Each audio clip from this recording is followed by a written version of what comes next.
공매도 잔고가 높은 종목들 순으로 해서 해당되는 종목군들이 가장 강하게 반응이 나왔고요. 어저께 위메이드나 크랩톤 같은 경우가 실적이 엄청나게 잘 나오면서 네. 땡길 수 있는 기본적인 상황이 된 거죠. 거기다가 여론 영향력이 있는 플랫폼들에 대한 또 다스리기 관점, 진짜 눌릴 대로 눌린 것 같다. 타이밍은 정확히는 알 수는 없으나 삼성전자에 대해서 한 방을 아껴놓고 있는 시장이다.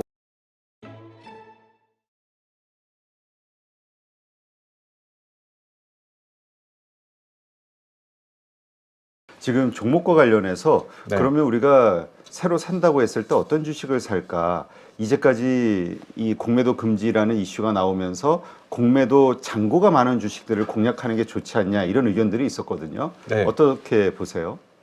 물론 공매도 금지가 당장 이제 실시가 됐으니까 노림수를 가지는 건 그쪽이 우선이 돼야 된다고 생각을 하고 사실 월요일 반응도 그거에 입각해갖고 강한 종목군들이 나왔습니다. 지금 화면에 나오고 있는 것이 왼쪽과 오른쪽에 이제 코스피 200과 코스닥 150에 공매도 잔고가 높은 종목들 순으로 해서 한 20개 정도씩 자료를 뽑아본 것인데요.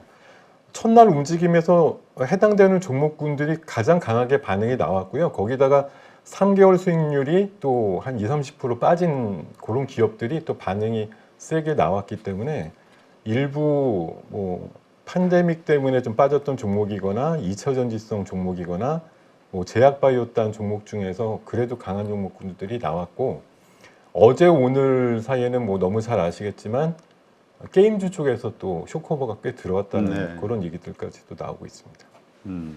지금 그러면 지금 시점에서 그러니까 다음 주를 준비해야 되니까 네. 다음 주에 우리가 공략할 만한 섹터나 주식 종목 어떤 쪽으로 보시는지 좀 풀어주시죠. 일단 뭐 오늘이 이제 목요일 시점이니까요. 뭐 바로 임박해 있습니다만 다음 주를 예상했을 때 좀 재료가 될 수 있는 어떤 이슈들이 일단은 주말께 이제 광군제 이슈가 있고요. 네. 그래서 이제 중국 소비재 쪽으로 해서 화장품 쪽 일부 종목을 공략하시는 게 사실 이제 오늘쯤 들어가는 게 맞았다고 생각이 들고요. 뭐 내일 아침에 조금 빨리 움직이실 분들은 하시면 좋을 것 같고, 아까 게임주 말씀드렸는데 게임주가 오르는 배경이 다음 주 한 중반 정도에 있는 그 우리나라 최대 게임쇼 지스타라고 하는 게임쇼가 그 백스코에서 열리는데 이게 참 공교롭게도 그 게임쇼의 메인 스폰서가 있습니다. 네. 매년 그 게임 회사들이 돌아가면서 하는데 이번에 메인 스폰서가 위메이드예요. 근데 위메이드가 올해 맡기 전에 언제 맡았냐면 2020년도에 맡았었는데 그때 메인 스폰서 맡고 나서 걸어오면서 신작 게임 발표하고 그 종목이 진짜 말 그대로 텐베거 같죠. 이번에 다시 한번 맞는데 공교롭게 어제 그저께부터 위메이드가 강하게 움직이고 네. 또 위믹스가 여러 그 가상화폐 거래소 쪽에 다시 재상장되는 이슈까지도 나오면서 뭐 위메이드 중심의 어떤 게임주들 강세 그리고 뭐 크래프톤이라든가 네오이즈라든가 이런 것들 강세도 좀 같이 나오는 것도 있어서 게임주의 강세는 다음 주 그 지스타 기간까지도 좀 연장해서 볼 수 있는 재료들이라고 보고요. 네. 또 한 가지는 이제 제일 중요한 이슈라서 글로벌 이슈 중에 지금 분위기는 조성이 됐는데 아직도 확정이 안 된 미중 정상회담. 이게 11일부터 17일 에이펙 회담 사이에 열릴 가능성이 높은데 아직도 안 됐는데 지금 미국에서는 뭐 일부 아직 움직임은 없는데 중국에서는 사실 막 윽박을 지르면서도 뭐 성의를 보여달라 이런 뉴스가 나오는데도 또 대두 같은 건 막 수입을 많이 하고요. 미국한테 약간 좀 잘 보일까 뭐 이런 생각들을 하는 그런 일부 액션들이 있어요. 네. 그래서 한번 열릴 걸로 보는데 저는 시점은 한 15일에서 16일 사이가 아닌가 싶은데 아직도 확정에 대한 얘기는 없습니다. 근데 어쨌든 열릴 거라고 보고 그때 나오는 얘기가 아마 11월 하반기 판도를 좌우할 수 있다고 저는 생각이 듭니다. 네. 뭐 이팔 전쟁에 대한 부분도 그렇고 금리에 대한 이슈도 역시 중국에서 이제 더 이상 채권을 팔지 않느냐 뭐 그런 부분들도 좀 결정이 될 문제라고 보이니까요. 네. 지금 말씀하신 대로 이제 이스라엘 팔레스타인 전쟁은 이제 변수가 돼가는 것 같지는 않아요. 네. 진짜 많은 곳에서 지적하듯이 그 원유를 생산하는 곳이 아니라 그런가 어쨌든 파괴력이 그들만의 그 이슈로 뭐 이게 좀 가라앉는 느낌이 드는데 네. 일단 그렇다면 그 지금 남아 있는 그 좀 부정적인 이슈는 이제 미국의 정치 관련해서 있지 않습니까? 그 셧다운. 네. 요 부분하고 그 외에 이제 지금 남아 있는 건 없는 거죠. 지금 셧다운 이슈는 뭐 며칠 전 기사치고는 뭐 신규로 그 선임된 하원 의장이 임시 법안을 통해 가지고 다시 내년 초 정도로 연장을 해줄 거야 이런 얘기들이 아직은 유효한 것 같고요. 아까 빼놓은 거 하나가 12일 날 아랍 정상회의가 또 사우디에서 있거든요. 거기서 이제 이게 뭐 팔레스타인 편을 들겠다고 규합이 될 건지 아니면 중동의 평화를 위해 가지고 뭐 노력을 하겠다는 식으로 해서 중재적으로 이제 나왔을 때 전쟁이 조금 더 소모전이 좀 멈추는 그런 상황들이 만들어질지 이런 것도 이제 큰 변수라고 보이고요. 지금 제가 봐서는 가장 안 좋은 변수는 계속 나오는 설문조사에서 트럼프가 바이든보다는 높게 나오니까 그게 일부 나라들은 이미 정책적으로 트럼프 쪽으로 배팅을 하는 나라들도 있다고 벌써 그래요? 나와요, 얘기들이. 그 부분이 사실은 지금까지 우리가 2차 전지라든가 전기차, 신재생 쪽의 어떤 투자라든가 미국의 뭐 신규 투자 이런 쪽에 있어서 뭐 우리가 뭐 원하는 쪽의 방향성을 끌고 가는 데는 문제가 없겠지만 나중에 어떤 보조금 이슈라든가 이런 것 쪽에서 뭐 약간 허를 찔릴 수도 있고 뭐 중국이 이번에 사실 미중 정상회담 통해서 어떤 결론이 나올지 모르겠지만 제가 이제 계속 우려하는 부분은 반도체와 또 IRA법의 어떤 약간의 예외 적용을 통해서 중국이 진출할 수 있는 그런 상황들이 만들어졌을 때 장기적인 상황에서 우리한테 유리할 건 없다. 이런 관점이 조금 우려가 되는 상황입니다. 그러니까 그 에이펙에서 바이든과 시진핑이 어떤 딜을 할 것이냐, 네. 그냥 관세 정도에서 끝날 것이냐, 네. 규제를 좀 풀어주는 쪽으로, 네. 뭐 반도체 규제라든가. 근데 이제 지금 말씀하신 대로 미국에서의 그런 관련된 이슈들을 좀 풀어준다고 했을 때는 왜냐하면 그 얼마 전에 이슈도 있었잖아요. 중국의 2차 전지 관련 공장 네. 뭐 한다 했다 못한다 뭐 포기했다 뭐 이런 이슈들이 있었으니까 네. 그런 것까지도 보시는 거군요. 그런 것도 있고 최근에 뭐 마이크론 중국 현지법인장하고 또 뭐 외교 쪽 책임자랑 만나서 상당히 좋은 대화 나눴다는 얘기들도 있고요.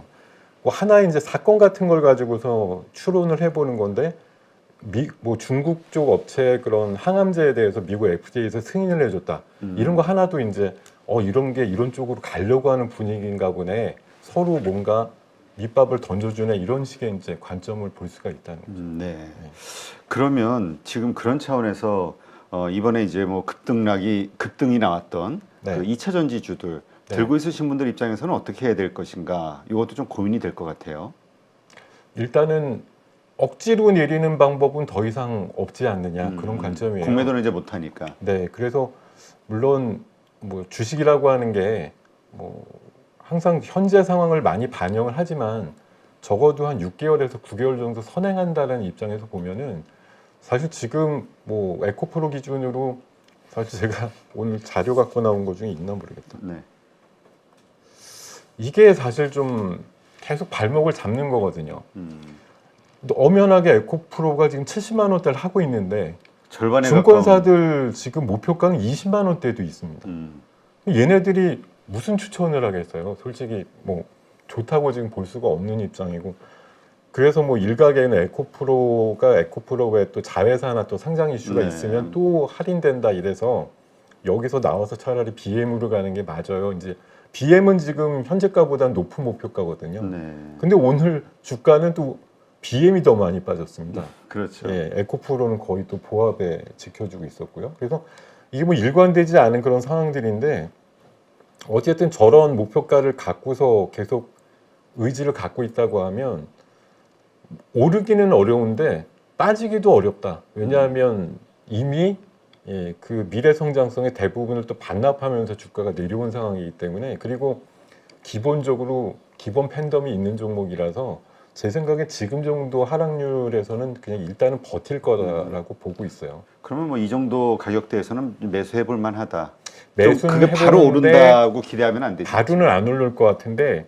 빠지지는 않지만 다른 거에 비해서 유리하지는 않을 것 같아요. 그러니까 횡보하는 네, 횡보장으로 보고 있습니다. 네. 알겠습니다. 근데 어쨌든 뭐 2차 전지주 에코프로 같은 경우 장기적으로 보시는 분들도 있기 때문에 어쨌건 지금 뭐 확보돼 있는 매출들 이런 것들을 통해서 계속 성장해 나갈 수 있다면 회사에서 약속하고 또 지금 잡혀 있는 그런 어떤 수주 네. 이런 것들이 제대로만 돼간다고 하면 뭐 하여튼 중장기적으로는 괜찮은 이렇게 좀 이해를 해도 되겠죠. 물론입니다. 지금 우리가 결국은 2차 전지가 물론 다른 쪽 디바이스에도 쓰이겠지만 주재료, 주 사용처는 어쨌든 전기차거든요.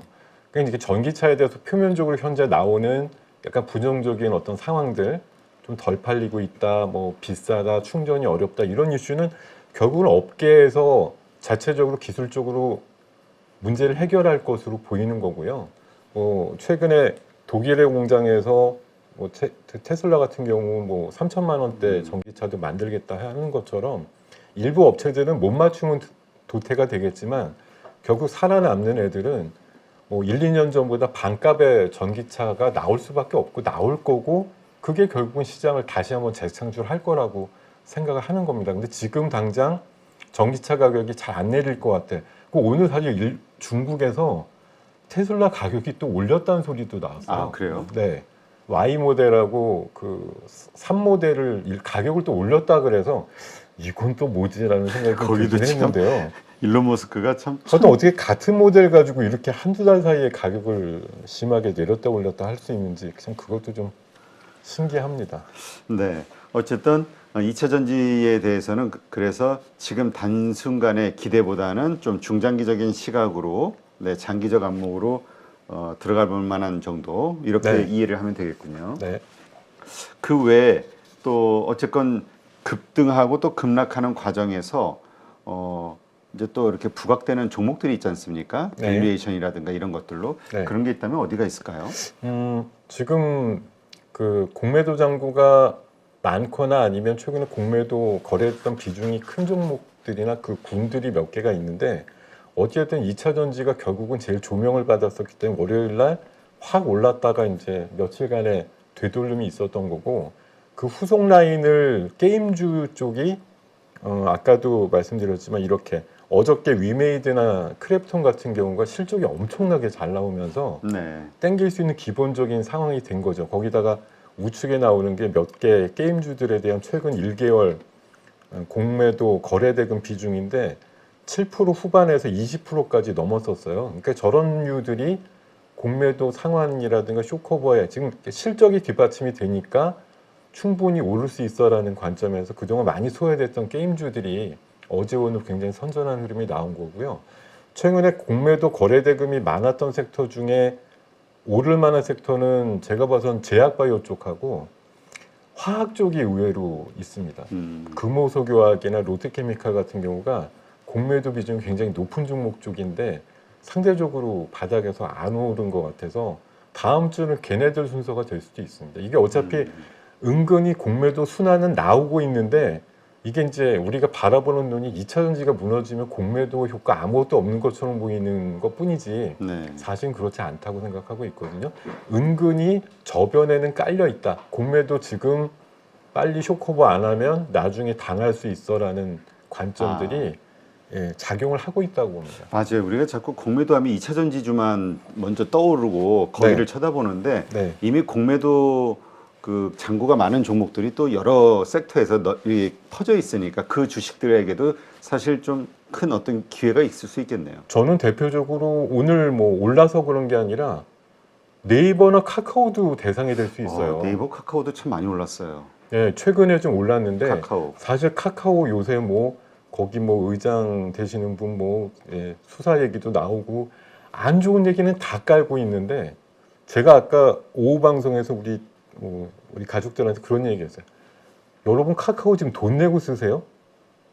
카카오가 주는 혜택은 혜택대로 다 받고 욕은 욕대로 하시는데 이거 너무한 거 아니냐. 문 닫지 않을 회사라고 하면 지금 고점에서 거의 5분의 1 토막, 4분의 1 토막 났는데 이게 뭔가요? 해도 너무한다. 근데 어차피 이것도 좀 뇌피셜이지만 항상 총선 앞두고 이 대규모의 여론 영향력이 있는 플랫폼들에 대한 또 다스리기 관점 이런 것들도 늘 있었던 거 아니냐 그렇게 보고 진짜 눌릴 대로 눌린 것 같다. 이런 진짜 말씀 좀 네이버와 드리고 싶습니다. 카카오의 최근 수급을 보면은 외국인이 비교적 많이 사고 있어요. 네, 이게 진짜 기사는 부정적인데 이럴 때 뭐 개인들은 사실 기사 제목은 뭔지 아시잖아요, 대표님. 요새 뭐 퇴직금 탈탈 털어서 넣었더니 밤잠이 안 와요. 이거 다 카카오 얘기거든요. 아, 그렇죠. 근데 기사는 그런 식으로 달리는데 은근히 바닥에서 매집은 메이저들이 하고 있어요. 개인들한테는 뭐 못 살겠다 이게 주식이냐 이러면서 항상 주식이 기본적으로 변하지 않는 섭리는 정말 망해서 문 닫을 기업 아니면 욕은 있는 대로 먹을 때가 제일 좋을 때인 것 같아요. 옛날에 뭐 포스코 같은 경우도 그랬고요. 네. 그러니까 최악일 때가 어쩌면 최고의 매수 기회? 그렇죠. 이런 근데 거일 이제 수도 선뜻 용기는 안 나지만 그렇죠. 그걸 한번 뛰어넘어야 내가 뭐 그렇죠. 근데 그런 차원에서 아까도 제가 사실 방송 전에 좀 질문을 드린 건데 네. 오늘 뭐 하여튼 이렇게 중간에 가다가 막 부러지는 종목들이 하루에도 여러 개씩 계속 연속으로 나오다 보니까 네. 오늘 같은 경우는 또 파두가 또 화제가 됐던 것 같아요. 신규 상장주인데 네. 그 파두가 하한가를 가면서 매출이 뭐 너무 형편없이 나왔다 이런 반응으로. 네. 근데 파두 하면은 사실 기술력이 상당히 뛰어난 기업으로 많은 분들이 기대를 하고 있었던 종목이어가지고 좀 네. 당황스러운 분들이 많은 것 같아요. 그렇습니다. 저도 이게 왜 이러지? 사실 이 대마불사라고 이거 뭐 거의 제약바이오단처럼 추앙을 받던 회사예요. 베일에 쌓여 있는데 어마무시한 잠재력이 있다, 기술력이 엄청나다. 그러니까 시가총액이 사실 오늘 부러져도 지금 1조 2천억입니다만 그렇죠. 어제 기준은 거의 한 1조 7천억에 가까운 시가총액인데 재무제표 닦아보면 한 분기 매출액이 뭐 몇 억 안 되고 이제 이러니까 그러니까 이게 어떻게 된 건가요? 좀 심각한 상황인데 사실 뭐 귀에 걸면 귀걸이고 코에 걸면 코걸이라고 뭐 반도체 쪽이라든가 뭐 팹리스라든가 이런 쪽으로 이슈가 붙을 때 유망주로 항상 뭐 리스트업이 됐던 회사거든요. 네. 근데 마치 지금 뭐 시장 자체가 한꺼번에 그냥 배신당하는 그런 느낌이고 일단 이 여지는 제 생각엔 조금 더 이어지지 않을까 생각이 듭니다. 네, 알겠습니다. 지금 그래서 어쨌건 지금 보니까 한국도 실적이라는 거에 상당히 민감해지는 미국처럼 네. 그 실적에 따라서 이런 일들이 급등하기도 하고 급락하는 현상들이 벌어지는데 아무래도 이제 계속 실적이 좋은 기업을 봐야 된다면 지금 반도체 같은 경우는 실적이 안 좋지만 좋을 거라는 기대감으로 지금 많이 오른 종목들이 많잖아요. 네. 이쪽을 봐야 될 것이냐 이런 시각을 가진 분들도 있어요. 내년도에 봐도 되잖아요. 근데 내년도 가면 또 꼭지 아니냐. 그렇죠. 좋아지면. 이게 고민이 됩니다. 왜냐하면 사실 시장에 존재하는 많은 우리 뭐 전문가분들이나 이런 분들이 반도체를 거의 첫 손에 꼽거든요. 그래서 저같이 이렇게 엉뚱한 생각하는 사람들은 일부죠. 아주 소수입니다. 반도체를 최우선으로 꼽지는 않을 것 같아요. 할 만큼 했다. 그렇죠. 많이 사실 기대감으로 HBM이라는 특정 어떤 아이템으로 네. 키워드로 상당히 많이 오르긴 했어요. 지금. 키워드로 올랐다고 생각하고 다만 저는 이번에 이제 이런 공매도 금지 상황에서 사실은 또 엉뚱한 생각입니다만 저는 이제 하이닉스는 최근에도 52주 신고가 정도 내올 정도로 좋잖아요. 삼성전자가 사실 최근에도 아직까지 뭐 7만이 됐다가 붙었다가 떨어졌다 이러는데 저는 이제 뭐 어떤 타이밍은 정확히는 알 수는 없으나 삼성전자에 대해서 한 방을 아껴놓고 있는 시장이다라고 저는 생각하고 있거든요. 삼성전자가 한 방은 보여줄 것이다. 네, 한 방. 그러니까 진짜 한마디로 한 10,000원이 한꺼번에 올라가는 그런 장 좀 나올 것 같아요.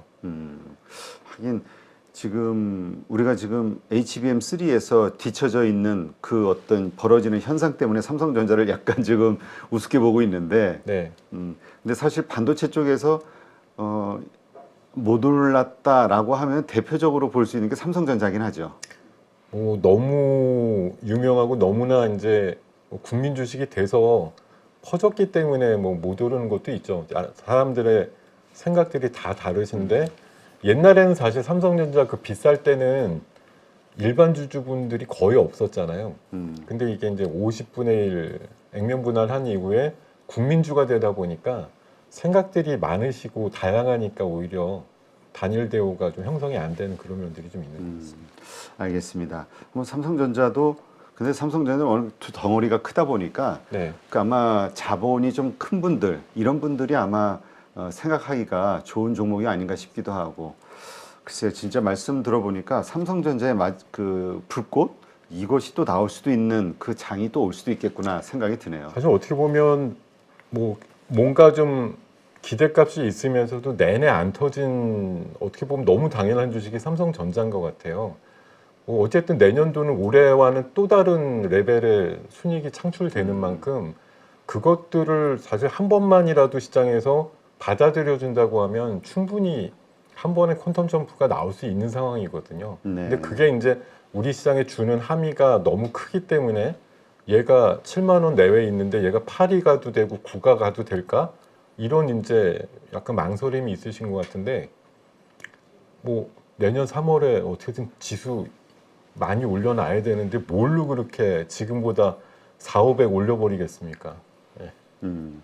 알겠습니다. 네, 오늘 이렇게 해서 김동혁 대표님과 시장 여러 부분을 좀 살펴봤고요. 또 앞으로 우리가 공부할 만한 종목이 어딘가 좀 스터디를 해봤습니다. 자, 오늘 함께 이렇게 좋은 인사이트 해주신 김동혁 대표님 고맙습니다. 네, 감사합니다. 안녕하세요. 8.15 모니터 가족 여러분, 임수열입니다. 이번에 하나증권과 8.15 모니터기 함께 특별한 이벤트를 진행하는데요. 8.15 모니터 가족분들이 하나증권 신규 계좌를 개설하시면 특별한 혜택을 받으실 수 있습니다. 첫 번째 혜택은요, 국내 주식을 살 수 있는 3만 원을 드립니다. 두 번째 혜택은 하나증권과 함께하는 8.15 머니쇼 초청 받으실 수 있는 초청권입니다. 8.15 머니쇼는 특별한 강사진들에 의해 진행되는 프리미엄 세미나로 매회 500분을 초대해서 진행할 예정입니다. 그 외에도 소수점 주식 혜택을 드릴 거고요. 하나증권 계좌를 처음 만드는 분이라면 누구나 신청 가능하십니다. 이제 혜택 받는 방법 알려드리죠. 영상 하단부 더보기란에 기재된 링크를 통해 신청하시면 됩니다. 반드시 더보기란 링크를 통해서 계좌를 개설해야 이 혜택을 받을 수 있으니 유의해 주시기 바랍니다. 하나증권과 8.15 모니터기 함께 주식으로 하나 되다. 8.15 모니터 가족 여러분의 많은 참여 부탁드립니다.